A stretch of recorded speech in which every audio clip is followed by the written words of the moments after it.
우리가 삶에 문제가 있으면 그 문제를 해답을 주는 사람을 찾기 마련입니다. 또는 전문가를 찾기도 하고 상담가를 만나기도 하고 그래서 그렇게 해서 우리의 삶의 문제가 어떻게 해결될 수 있을까? 그렇게 물어보곤 하죠. 학생들에게는 그것이 학교 선생님일 수도 있고요. 학원 강사일 수도 있죠. 모르는 문제를 이해해주고 알게 해주는 선생님일 수도 있고 인생의 문제 속에서 사춘기의 그 고달픈 상황 속에서 선생님을 통해서 사람을 통해서 이렇게 살면 되겠구나 하는 그러한 일들을 경험하기도 합니다. 어떤 이들은요. 사회 속에서 참 불우한 환경 속에서 살아가다가 군대에 갔는데 군대에서 육군 출신의 그 장교의 모습을 보고 야, 참 아름답게 산다, 멋있게 산다라고 하는 감동을 받았답니다. 그래서 그 감동 때문에 공부하고 공부한 게 없는데 그 감동 때문에 사법고시를 준비하고 합격을 다해서 지금은 유명한 변호사가 되어진 사람들도 여러 있었습니다. 오늘 바로 그런 해답을 주는 것과 관련되어져서 말씀을 보려고 합니다. 종교적인 용어로 그것을 메시지라고 합니다. 그래서 우리에게 뭐가 필요합니까? 메시지가 필요합니다. 삶에 문제가 있고 여러 어려움이 있고 할 때에 그냥 버텨가는 것이 아니라 하나님으로부터 오는 메시지가 필요합니다. 지난 주일 모임을 다 마치고 영어 모임까지 다 마치고 저는 긴급히 의정부로 떠났었습니다. 신학대학원 동기 목사님들이 같이 모이는 모임이었었습니다. 그 중에는 교회 창립을 한 이제 7주년이 되어진 그런 교회 목사님도 있었고요. 또 어떤 목사님은 강동에서 개척하여서 한 4년 되어지는 그런 분도 있었습니다. 또 어떤 분은 신대방에서 규모가 큰 교회를 그렇게 목회하시는 목사님도 있었습니다. 각각 사역의 환경이 제가 각각 다 달랐습니다. 근데 그 중에는 우리도 아는 우리 성도님도 다 알고 계시는 선교사님도 한 번 오셨습니다.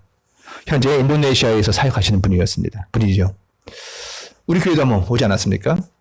근데 그분과의 대화에서 우리가 제가 한 주간 묵상하게 되어지고 많이 기도하게 되어진 것들이 있었습니다. 그분과의 대화의 내용이 바로 메시지였었습니다. 그분이 사역을 하면서 많은 고민을 하는데 이런 고민입니다. 이슬람을 믿는 사람들, 우리 무슬림이라고 하죠. 그러니까 이슬람은 종교고 무슬림은 그 이슬람 종교를 믿는 사람들, 우리는 크리스찬이라고 해서 우리 믿는 사람들에게 표현하는 것처럼 그네들은 이슬람이라는 종교를 믿는 사람들을 무슬림이라고 합니다. 그 선교사님의 고민이 이런 겁니다. 무슬림에게 어떻게 복음을 전할 것이냐. 아니, 더 구체적으로 어떤 메시지로 복음을 전할 것이냐. 복음은 분명하죠. 예수가 구원이시고 예수가 통해 우리가 하나님의 자녀가 되어지는 그 메시지입니다. 그 복음입니다. 그런데 어떻게 그 복음을 메시지로 전할 것이냐. 이 고민을 그분이 하고 있었습니다. 이슬람 그 코란에도 우리는 기독교의 경전은 성경이죠. 그렇죠? 근데 이슬람의 경전은 코란. 그들의 언어는 꾸란 이렇게 얘기합니다. 코란입니다. 근데 그 코란에 예수님이 나온다는 거예요. 실제 나옵니다. 그리고 그 코란에서 예수님의 위치는 그들의 창시자 마호메트를 제외하면 가장 높은 위치에 있는 선지자라고 그들이 그렇게 여긴다는 거예요. 어디예요? 코란에. 코란에는 분명히 예수님의 위치가 위대한 선지자로서 그렇게 기록이 되어 있답니다. 예수님의 기적도 다 기록이 되어 있고요. 예수님이 흙으로 새들을 만들었고 그것을 하늘로 날려 보내셨다고 하는 그런 표현이 있다고 합니다. 그리고 예수님이 죽은 지 3일 만에 부활하셨다라고 하는 그 내용도 기록이 되어 있다고 합니다. 예수님이 그 코란에 분명히 있고 그래서 굉장히 중요한 인물로 코란은 다루고 있다는 겁니다. 단지 우리가 고백하는 것처럼 우리는 예수님을 뭐라 고백합니까? 세계 4대 성인 중에 한 명도 아니고 사랑의 화신도 아니고 예수님이 하나님이시라는 사실, 예수님이 하나님의 아들로 우리를 하나님의 자녀 되기 위하여 십자가에 못 박혀 죽으신 대속물로 우리는 고백하는 거잖아요. 근데 그네들은 위대한 선지자이긴 하지만 결코 예수가 하나님의 아들은 아니라고 그렇게 이야기하는 겁니다. 그래서 코란만 읽어봤을 때에는 예수님이 굉장히 긍정적으로 표현이 되어 있다는 겁니다.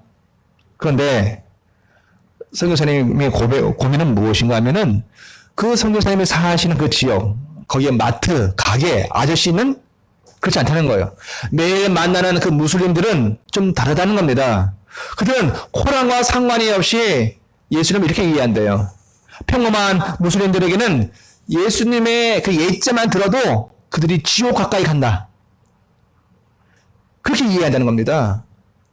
경전에는 예수님에 대해서 좋게 얘기해놨다 할지라도 우리처럼은 아니지만 그네들의 일반 서민들 믿고 있는 무슬림의 그 사람들은 예수님의 예자만 들어도 벌써 지옥 문 앞에 가기 때문에 예수님을 듣기를 거부한다는 거예요.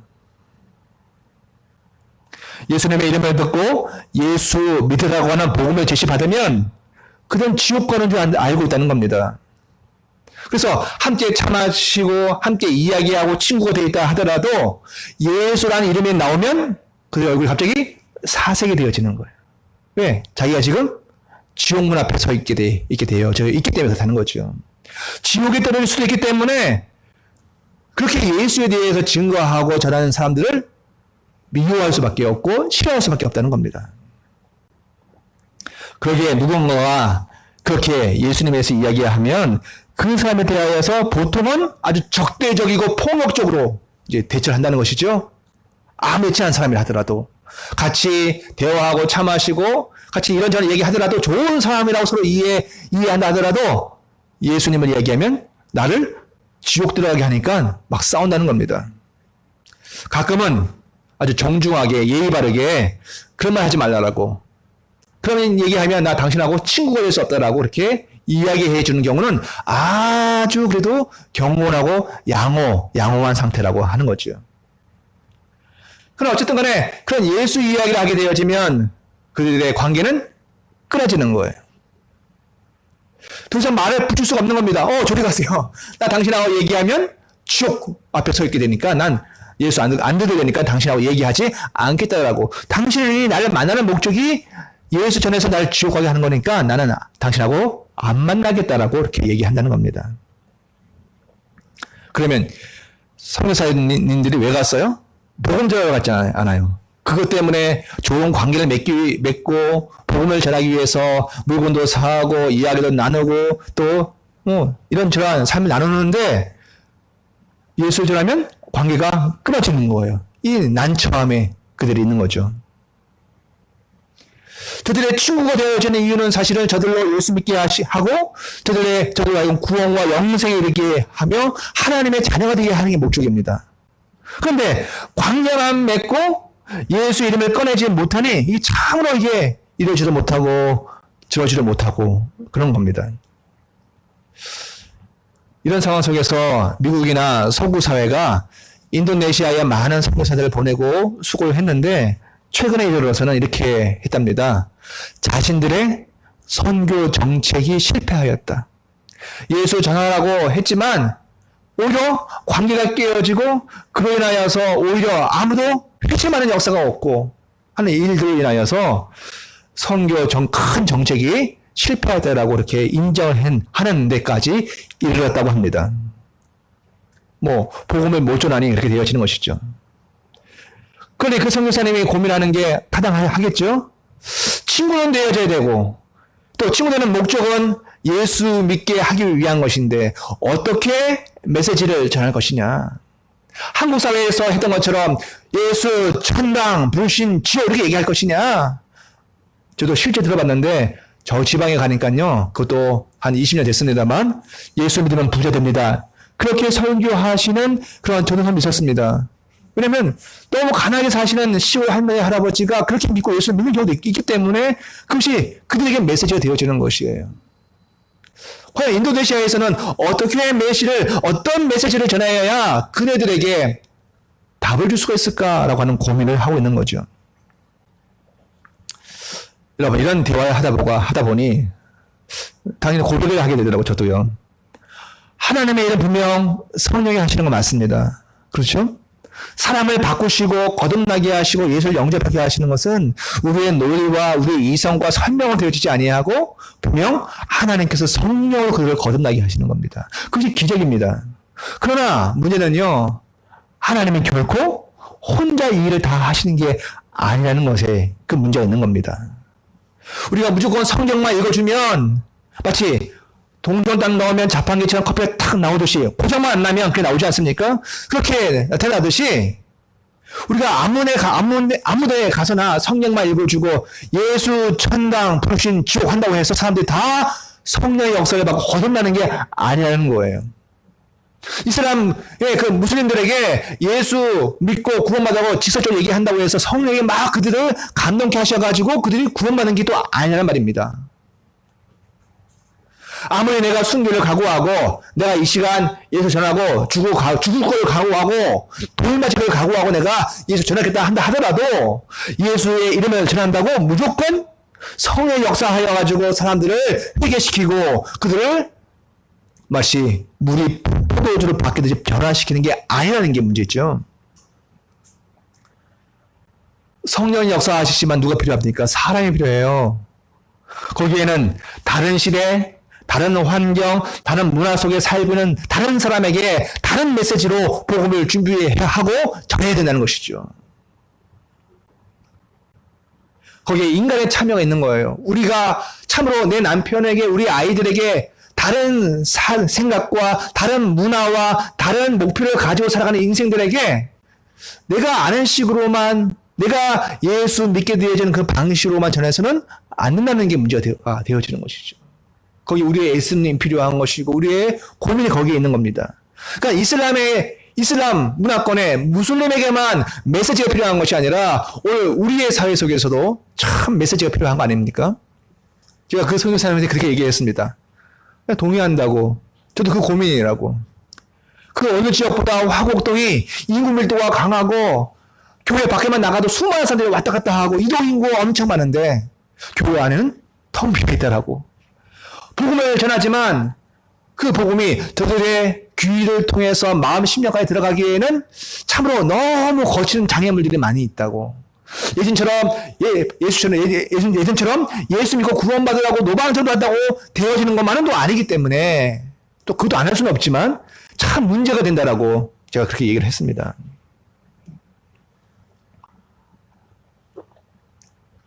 여러분 그렇죠? 한국 사회도 마찬가지입니다. 1970년대, 80년대는 사형리만 들고 나가서 하나님이 당신을 향하여 큰 계획이 있습니다만 이야기하더라도 10의 8은 예수 믿고 영접하고 그들이 다 교회에 들어왔다고 그래요.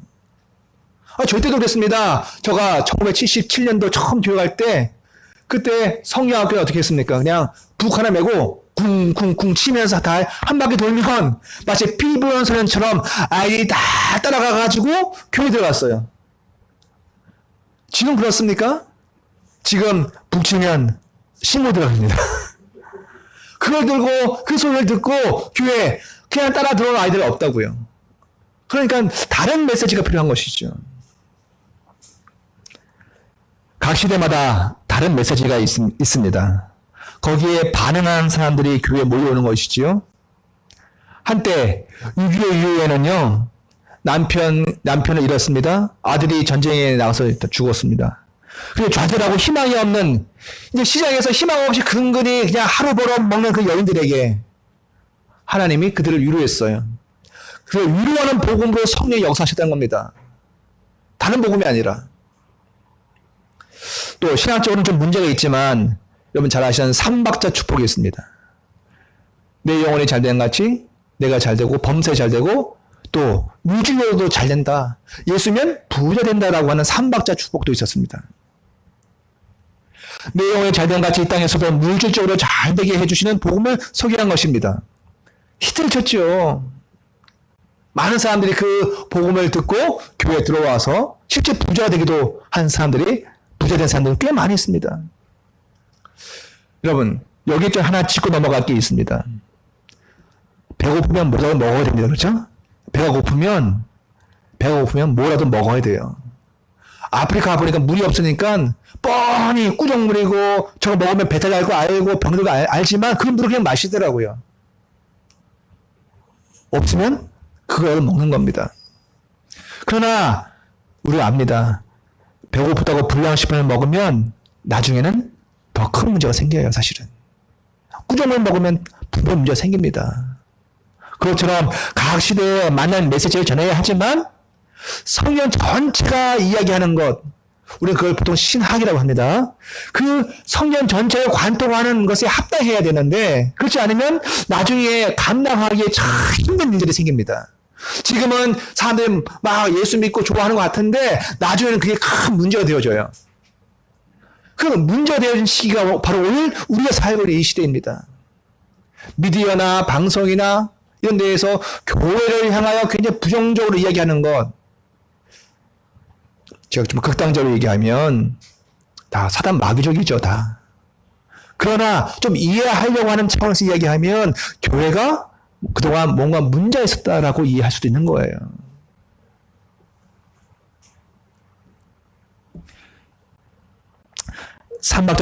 삼박자의 그 메시지, 삼박자 복음은 그 축복의 메시지가 다 전해졌을 때 사람들이 교회에서 열심히 예배했습니다. 주차사지하고 기도했습니다. 헌금도 잘하고 봉헌도 잘했습니다. 그래서 돈 많은 믿는 사람들을 만들어 놓은 거예요. 근데 거기 정작 뭐가 빠졌냐면 신앙으로 사실 하나님의 마음이 젖어들어야 되는데 하나님의 성품이 젖어들어야 되는데 이게 빠져버린 거예요. 하나님의 성품이 내 안에 배어지지 않으니까, 내 안에 들어오지 않으니까 다른 사람에 대한 배려가 없어요. 예수 믿는 목적은 내가 부자가 되어지는 것이지 내가 다른 사람을 돌아볼 필요는 없는 거가 되어진 거예요.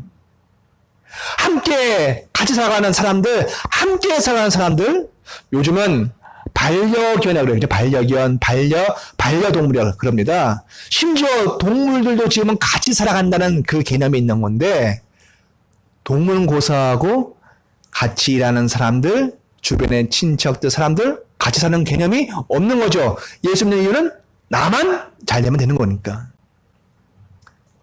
거기에는 하나님 나라의 건설이란 거대한 목표도 없는 거예요. 왜? 예수 믿는 이유는 내가 부자 되는 것, 거기에 있기 때문에 그렇습니다. 그러니 자기밖에 모르는, 근데 신앙을 심으면 굉장히 투철하다고 해요. 교회는 안 빠지니까, 예배는 잘 드리니까, 기도는 많이 하니까, 헌금도 열심히 하니까. 그런데 주님을 닮은 게 내 안에 없으니까 세상 사람들이 뭐라 그럽니까? 참으로 이상하다.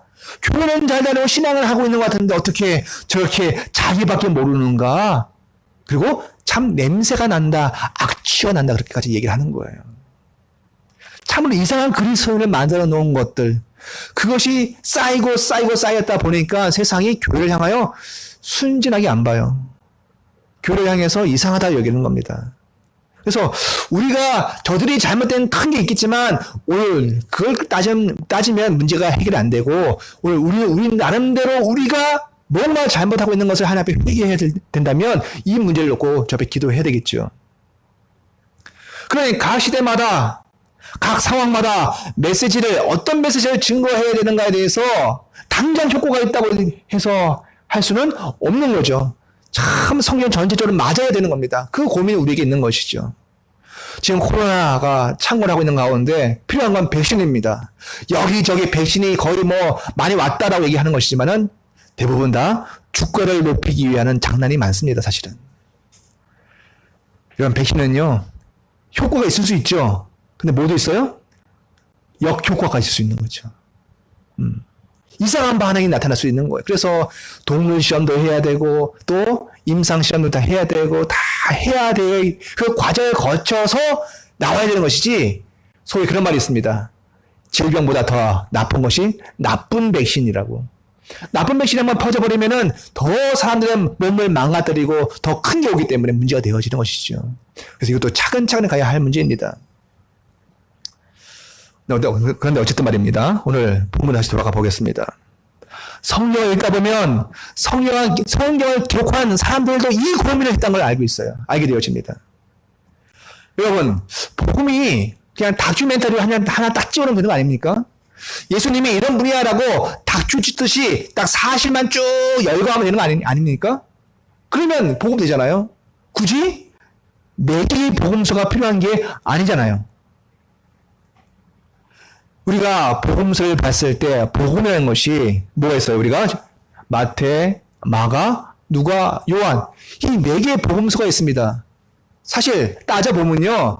다른 서신서들도 그렇고 요한계시록도 마찬가지고 다 바울의 복음이에요. 사실은 다 복음이고 요한계시록도 요한의 복음이고 다 사도행전도 누가의 또한 복음이기도 합니다. 결국 복음을 얘기하는 거예요. 그런데 이 복음서만 4개 신약 전체로 따지면 27권의 복음서가 있다라고 얘기해야 되는 거예요. 왜 그렇습니까? 왜요? 다 듣는 사람들이 다 알기 때문에 그러는 거예요. 우리가 복음을 전할 때 예전과 다르게 지금 복음 전하는 거 쉽지 않은 것처럼 지금 이 복음서도 전하고자 하는 대상이 다 다른 거예요.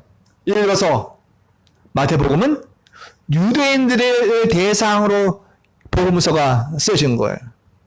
그들이 예수를 받아들일 수 있도록 사실인데 더 강조를 부가가 어디래요? 다윗의 계보를 더 많이 강조합니다. 율법의 완성자로 오신 것을 더 강조합니다.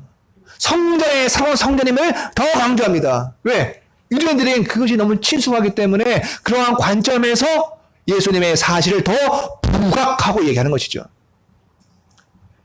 여러분, 코끼리가 왜 이름이 코끼리입니까? 뭐가 부각이 되어 있어요? 예, 분명히 귀도 이따만 하고 그죠? 다리도 이따만 한데 한국 사람들에게 있어서는 코끼리에 있는 뭐가 부각이 되냐면 그 긴 코가 부각이 되어 있으니까 코끼리라고 얘기하는 거예요. 예수님의 전체 삶 속에서 마태는요, 유대인들에게 뭘 부각시켰어요? 다 동일한 사실이지만 예수님이 바로 다윗의 계보라는 것, 유대인이 그렇게 기다리는 다윗의 후손으로 오실 메시아임을 그것을 부각을 한 거예요. 율법을 그렇게 중요시 여기는 유대인들에게 율법의 완성자이신 산상수훈을 주신 예수님을 강조하고 있는 거예요. 그렇게 강조를 합니다. 그런데 오늘 우리가 펼친 누가복음은요, 유대인들에게 전하는 복음이 아니에요. 누구에게 전했을까요? 이방인들에게 전하는 거예요. 이방인들. 당시 헬라와 전역에는 모든 이방 사람들을 향하여서 증거하는 복음이 바로 누가복음입니다. 그렇기 때문에 유대인들이 알아들을 수 있는 방식으로 전해가지고서는 이방인들은 이게 뭐야? 유대 종교네. 유대인들만 위한 것이네. 그렇게 치부하기가 너무 쉬운 거예요. 그래서 누가복음은 예수님의 전체 인생 중에서 이방인들이 유대라고 하는 걸림막 없이 모든 이방인들이 예수님을 알아듣고 받아들일 수 있는 것을 부각하여서 그렇게 증거한 것이 서술한 것이 누가복음입니다. 그러니까는 복음서가 얼마나 하나님의 역사, 성령의 역사를 강조하고 있음에도 불구하고 각각의 사람들, 유대인이면 유대인, 헬라인이면 헬라인, 이방인 모든 사람들이 들을 수 있도록 그 복음을 얼마나 사람들을 통하여 수고하게 하시고 준비하게 하셨는지 우리는 알게 되어지는 것이죠.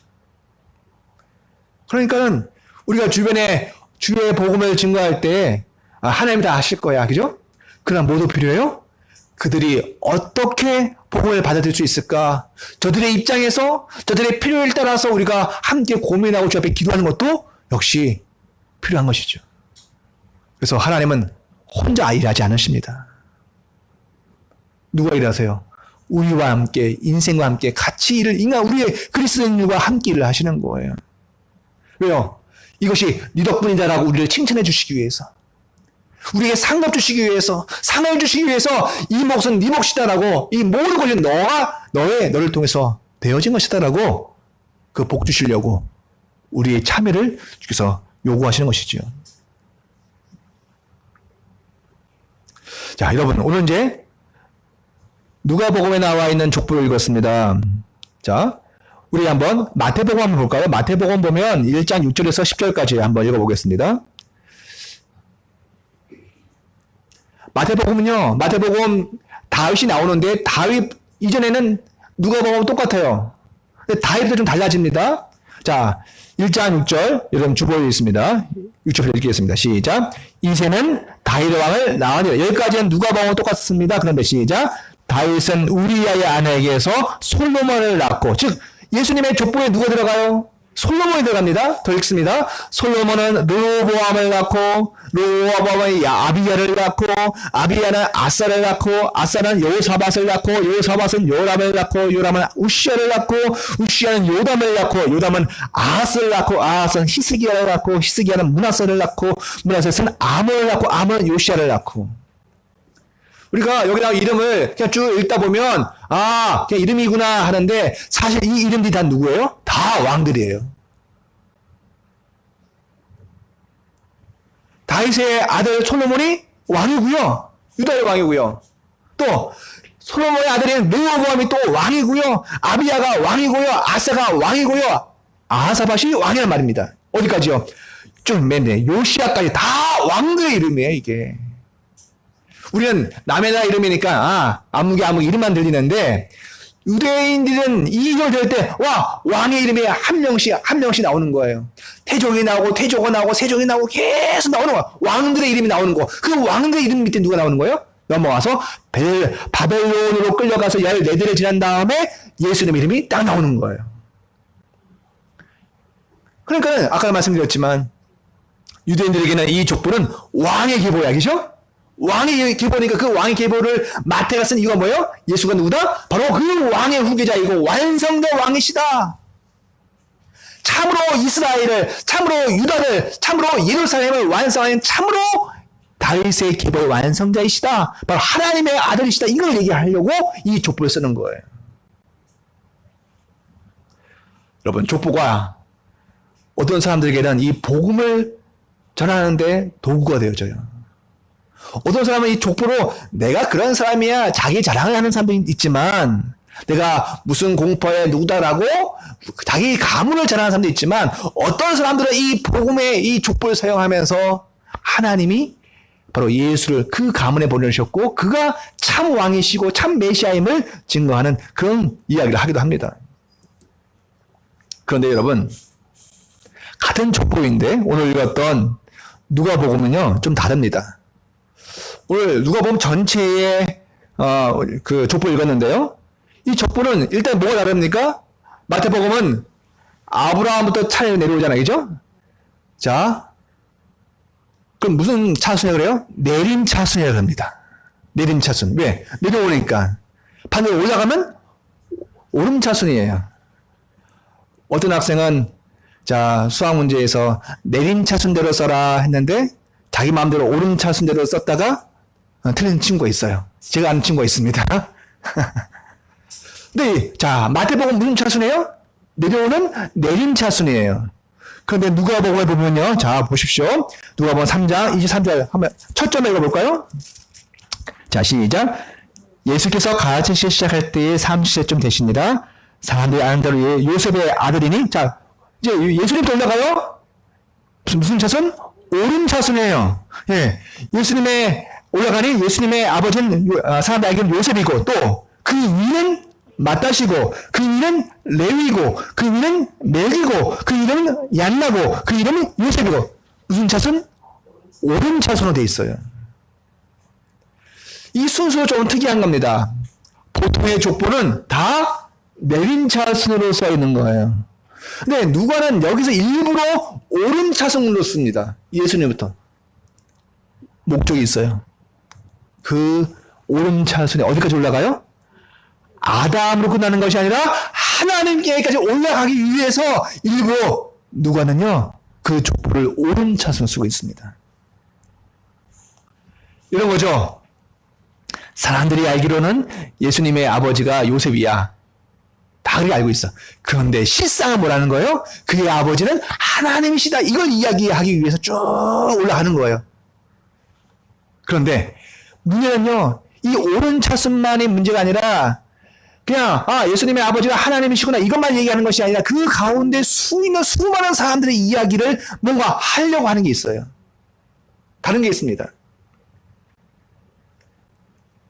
가장 큰 것 중에 하나가 뭐냐면은 누가복음에서는 자 아까 마태복음에서는 다윗의 아들을 누구로 지명했어요? 우리 잘 아는 솔로몬이에요. 그렇죠? 그렇죠? 솔로몬의 계보 속에 예수님 태어나신 거예요. 그럼 여러분, 누가복음에서는 예수님의 그 족보에 올라가다 보면은 누가 나오냐면 솔로몬이 안 나오고 나단이 나오고 나단의 아버지가 다윗이에요. 제 말 아닙니다. 여러분 31절 읽어보십시오. 31절 시작. 그 위는 멜레아요. 그 위는 맨나요. 그 위는 마다다요. 그 위는 나단이요. 그 위는 다윗이요. 여러분 틀리죠? 틀려요? 안 틀려요? 틀리죠? 마태복음에서는 분명히 다윗의 아들 솔로몬의 계보인데 이 누가복음에서는 나단의 계보를 통해서 예수님이 탄생하셨다라고 얘기를 하는 거예요. 여러분, 어떻게 이럴 수가 있을까요? 여러분, 솔로몬이 맞나요? 아니면 나단이 맞나요? 둘 중에 도대체 어떤 게 맞는 정답일까요? 도대체 누가 예수님의 진짜 조상인가요? 이렇게 달라가지고는 뭐 족보는 고사하고 성경 전체가 믿음이 안 갈 수 있잖아요. 그죠? 게다가 그 다음부터 이어진 족보 내용이 또 완전히 달라져요. 그냥 무슨 말인가 하면 솔로몬 대신에 나단만 바뀐 게 아니라 그 뒤에 나오는 그 후대의 모든 사람 이름이 다 바뀌어버려요. 그냥 세트로 다 바뀌어버려요. 요셉이라는 이름이 나오기까지 스룹바벨과 스알데이라는 이름을 제외하고는 완전히 다 다른 이름들이 누가복음에 나오고 있다는 겁니다. 왜 그럴까요? 어떻게 한 사람의 족보가 이렇게 전혀 다른 두 개로 바뀔 수가, 나뉠 수가 있을까요? 여러분, 보통 이렇게 같은 사실을 전혀 다르게 말하면 우리는 어떻게 이해가 됩니까? 한 사실을 두 사람이 봤는데 다르게 이야기해. 그럼 우리는 어떻게 이해를 해요? 보통은 둘 중에 하나는 참을 얘기하고 하나는 잘못 얘기하고 거짓말을 얘기했다라고 얘기할 수도 있습니다. 그렇게 하기가 쉽습니다. 그것도 그럴 가능성도 꽤 있는 거죠. 한쪽은 맞고 한쪽은 틀린 경우도 우리의 삶 속에는 참 많이 있습니다. 그런데 문제는 그렇지 않은 경우도 있어요. 같은 것을 보았는데 분명히 같은 것을 보았는데 다르게 이야기하는 경우도 있어요. 예를 들어볼까요? 모세가 갑자기 구약 띕니다. 모세가 이스라엘 백성을 이끌고 이제 가나안 앞에 왔습니다. 그리고 정탐관 12명을 보내는 거예요. 가나안이 어떻게 지내고 있는가, 어떤 사람들이 거기 거주하고 있는가를 보기 위해서 보냅니다. 12명이 다 똑같이 보고 왔습니다. 본 것은 무엇입니까? 거기에 네피림의 후손인 아낙자손, 소위 거인의 후손들이, 거인 족속들이 살고 있다는 걸 본 거예요. 그렇죠? 12명이 다 똑같이 보았습니다. 그런데 그 중에 10명은 모세와 백성들 앞에서 이야기합니다. 그들 앞에서 우리는 메뚜기와 같았습니다. 이렇게 하는 거예요. 그런데 여호수아와 갈렙은 믿음의 고백을 합니다. 저들은 우리의 바위다라고 얘기를 하는 거예요. 여러분, 뭐가 틀린 거예요? 본 사실이 틀린가요?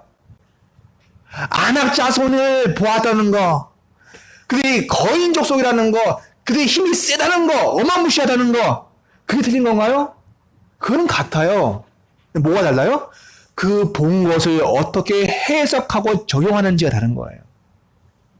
10명의 사람들은 그것을 나는 그들 앞에 메뚜기 같다라고 하는 위축으로 받아들인 거예요. 해석을 한 겁니다. 그런데 2명은요? 그것은 저들은 오히려 우리의 밥이다라고 믿음으로 그것을 해설했어요. 어떤 사람은 염려와 걱정으로 해석을 하니까 내가 죽겠다라고 하고요. 어떤 사람들은 믿음으로 고백을 하니까 저들이 우리의 밥이다라고 얘기하는 거예요. 본 게 다르지 않고 어떤 눈으로 보느냐, 어떤 해석으로 보느냐에 따라서 달라지는 거죠. 우리 삶도 마찬가지입니다. 우리가 처해 있는 상황들, 그것은 본 것은 어떤 같을 수 있어요. 그런데 무엇으로 봐야 돼요? 믿음으로 보고 하나님의 약속으로 보고, 그러면 달라지는 거예요. 그런데 같은 것을 보았어도 염려와 걱정과 자기를 치는 것을 자꾸 보면은 에이 죽겠다 하다 진짜 죽어요, 진짜. 많은 사람들이 누가복음의 족보를 읽다가 마태의 족보를 보면 다르잖아요? 보통은 둘 중에 하나가 틀렸다 이렇게 생각하기 쉽습니다. 그러나 이 문제 해결을 위해서 많은 학자들이 연구를 했어요. 이건 저의 연구가 아닙니다. 이건 이미 수많은 학자들이 연구를 했어요. 그래서 지금까지 나온 해답이 무엇인가 하면 이겁니다. 누가복음의 족보가 마태의 족보와 다른 이유는 다윗 다음에 나오는 이름이 솔로몬이 아니라 나단이 나온 것은 나단부터 바로 요셉 전까지 예수님의 아버지 요셉의 전까지의 모든 이름들은 요셉의 족보가 아니라 바로 마리아의 족보라는 거예요, 이게. 자, 이해되시나요? 다윗 전까지는 다 똑같아, 그죠? 그런데 마태는 솔로몬이라고 이야기한 것은 왕의 계보를 이야기하기 위해서 요셉의 계보를 적은 것이고, 누가는 그것이 아니라 왕의 계보가 필요한 것이 아니고 이방인들의 복음을 전하기 위해서는 유대 중심적이 되어지지 아니해야 되기 때문에 다윗 다음부터 나오는 계보를 마리아의 계보를 적었다는 거예요. 굉장히 설득력 있는 이야기입니다, 이게. 왜냐하면 이방인들에게 복음을 전하기 위해서 굳이 유대 중심적이고 다윗 계보의 솔로몬 중심의 그런 왕의 이름을 열거할 필요가 없기 때문에 누가는 여기에서 마리아의 계보를 적었다는 거예요. 아, 그러면 알게 되어지는 거예요. 우리가 김씨도 다 결국 올라가면 같은 김씨죠. 그것처럼 요셉도 마리아도 결국 다윗의 후손이 되어지는 거예요. 이 해석으로 이해하면 그렇게 되어지는 겁니다. 복음이 열방과 세계로 뻗어나가야 하기 때문에 이방 사람들 전도하고 그들을 구원시키기 해야 되기 때문에 유다와 예루살렘에 묶여 있어는 안 되기 때문에 그 도저히 누가에게서는 이방 전도에 도움이 안 되기 때문에 오히려 요셉의 계보 말고 마리아의 계보를 끌어다 여기 썼다는 거예요. 만약 여러분 이방인들이 유다와 다윗과 솔로몬과 이 계보를 중심으로 복음을 받고 예수를 믿게 되어지면 무슨 일이 생기냐면은 유대 국가가 1등 국가가 되어지는 거예요. 그러면 유대인이 아닌 사람들은 서열이 2등이 되어지는 거예요. 자, 마태복음 중심의 복음을 들었을 때 자, 율법과 다윗 왕이 중요하다 말을 얘기를 하는 것을 이방 사람들이 듣고 그 복음을 들으면 자기는 유대인이 아니에요. 그러면 복음을 믿고 예수를 믿어도 나는 유대인이 아니고 다윗의 계보가 아니기 때문에 자기는 2등 신자가 되어지는 거예요. 마태는 다윗의 계보와 족보를 사용하는 것이 그것이 중요하다? 아니에요. 그걸 통해서 유대인들을 전도하고 구원케 하려고 하는 것인데 자칫 잘못하면 그 도구 때문에 족보 때문에 이방 사람들이 서열이 밀려날 수 있는 거예요. 인간은 그렇게 악합니다, 사실은. 그렇기 때문에 누가는 일부러 거기에 왕의 서열이 쭉 나와 있는 것을 다 빼버려. 그리고 누구를 써요? 마리아의 계보로 갖다가 거기다 딱 집어넣고 그러고 그 복음을 쓰고 있는 거예요, 여러분.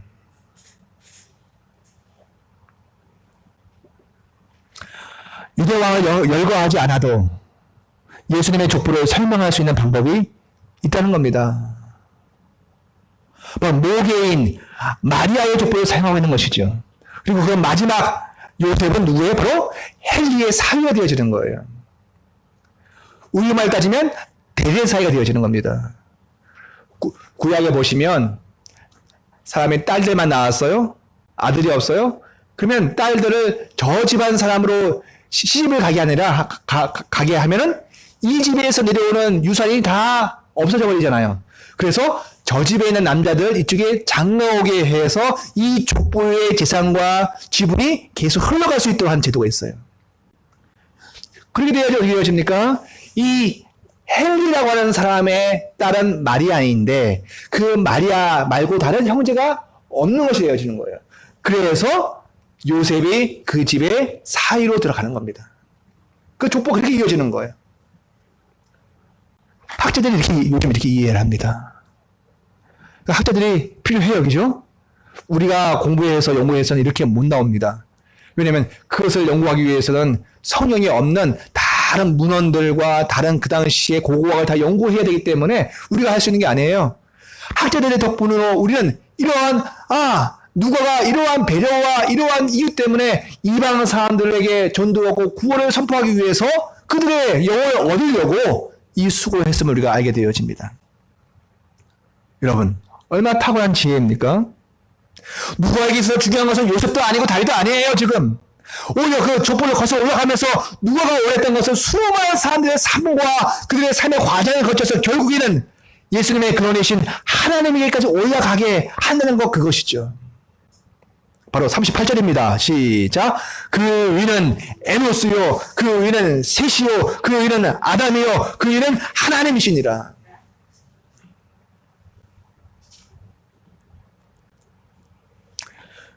요즘에 조삼모사란 말이 있습니다. 원래 조삼모사가 원숭이를 속이는 거거든요. 아침에 3개 주고 저녁에 4개 주고. 그러니까 원숭이가 화를 내. 도토리를 그렇게 준다고. 그래? 그러면 내가 아침에 4개 주고 저녁에 3개 줄게 했더니 원숭이가 막 박수치고 좋아했다는 얘기가 조삼모사입니다. 그런데 요즘에 광고에 조삼모사 떴어요. 시험을 보는데 뭐 조금 모르면 3번을 찍고 모두 다 모르면 4번을 찍는다. 이게 조삼모사라고 광고에도 나옵니다. 또 비싸게 웃자고 하는 말이 이겁니다. 동문서답. 원래 동문서답이 뭐예요? 엉뚱한 이야기한다. 이게 동문서답입니다. 그런데 요즘은 개그로 이렇게 얘기합니다. 동쪽문을 닫으면 서쪽이 답답하다. 여러분, 이 말 가지고 한번 이야기를 해볼게요. 사람이 한쪽만 알면 다른 데는 문이 없어. 동쪽에는 문이 있어. 동쪽만 알고, 한쪽만 알고 있으면 그 문이 닫히면 어떻게 돼요? 삶이 답답해져요. 내가 할 수 있는 게 하나밖에 없는데. 내가 할 수 있고, 자녀들에게나 아내에게나 남편에게나 또 다른 사람들에게 나 괜찮은 사람이야 라고 할 수 있는 게 한 개밖에 없는데 그걸 못하게 돼. 삶이 답답해져요. 여유가 없어지죠. 그냥 그 사람이 겨우 2개의 눈으로만 세상을 보기 때문에 그런 겁니다. 사람이 잘하고 관심 있는 것이 하나밖에 없으면 그것이 막힐 경우에 이상하게 삶이 이상해지는 거예요. 막 우기고 조금 이상해져요, 사람이. 여유가 없기 때문이죠. 하나밖에 없는 것이 위협을 받으면 누구나 위기감 때문에 그렇게 대처를 하게 되어 있습니다. 그런데 그게 눈이 열려져가지고 동쪽에만 문이 있는 것이 아니라 남쪽에도 문이 있고 북쪽에도 문이 있는데 동쪽 문이 닫히면 다른 문을 열면 되네 라고 하면 답답한 이유가 없는 거죠. 동쪽 문 대신 다른 문을 열면 답답할 일이 없는 겁니다. 그러면서 우리 삶이, 인생의 삶이 좀 지평이 넓어야 돼요. 그죠? 고기식 해가지고 한 가지만 알면 안 되고 좀 여러 방면으로 알아야 되는 겁니다. 폭넓게 알고 좀 더 관심을 좀 많이 가져야 되는 것이죠. 우리 학생들이 공부할 때 공부만에 집중하는 거, 물론 집중하는 거 좋은 거이긴 하지만 굉장히 큰 염려가 되어져요. 공부밖에 몰라. 사람이 옆에서 아픈 것도 모르고 힘든 것도 모르고 몰라. 정말 답답한 인생을 살아가는 겁니다. 공부를 하더라도 사실은 할 수만 있으면 좀 여지가 있어야 돼요. 내가 힘들어. 내가 힘들면 자기 힘든 것에 매몰되어져 있어서 주변에 다른 사람들에 대해서 전혀 관심을 못 가져 있는 것도 역시 마찬가지죠. 오늘 우리 본문의 말씀을 보면서 다윗의 계보인데 솔로몬의 계보만 이야기해가지고서는 이방의 전도가 안 돼. 누가는 식견이 있고 시야가 넓었어요. 동쪽 문을 닫는 대신에 남쪽 문과 북쪽 문을 열어버렸어요. 마리아의 계보를 써야겠다. 꼭 요셉의 계보만이 예수님의 족보가 아니라 마리아의 계보도 역시 예수님의 족보이니까. 여러분, 하나님께서 우리 각 사람에게 주신 사건들이 있어요. 각자 다른 사건들이 있습니다. 거쳐서 넘어가야 할 일들이 있어요. 그런데 그것을 한쪽 눈으로만 이해하면 막혀서 답이 안 나오는 경우가 많습니다.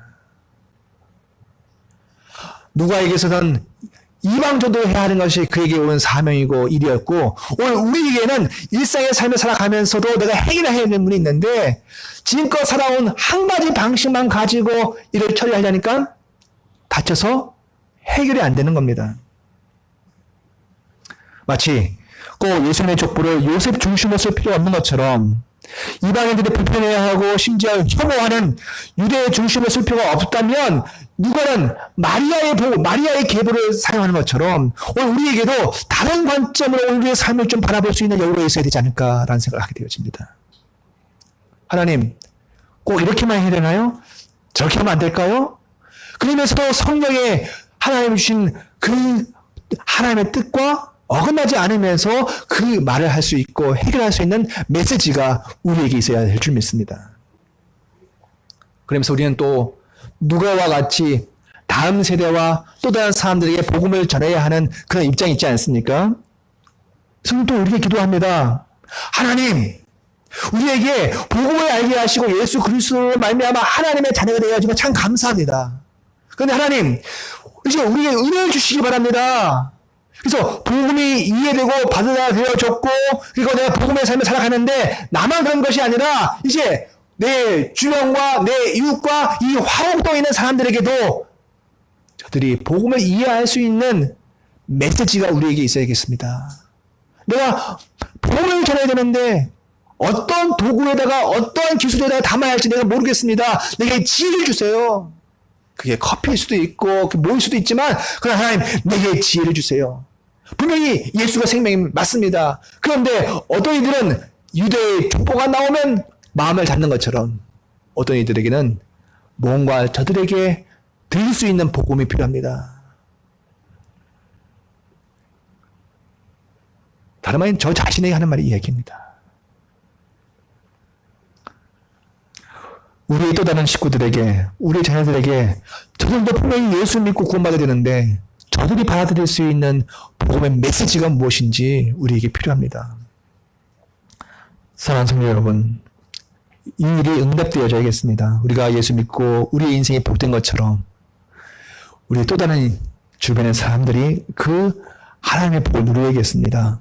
특별히 이 응답을 하나님, 이 생명교회 좀 허락해 주세요. 이 복음이 충만하게 하시고 충만하게 하시고 그래서 믿는 자들이 주께 돌아오는 역사가 이 생명교회를 통해서 일어나게 해주세요라고 기도하시는, 그리고 함께 그 복을 누리시는 우리 모두가 되어지길 원합니다. 기도합니다.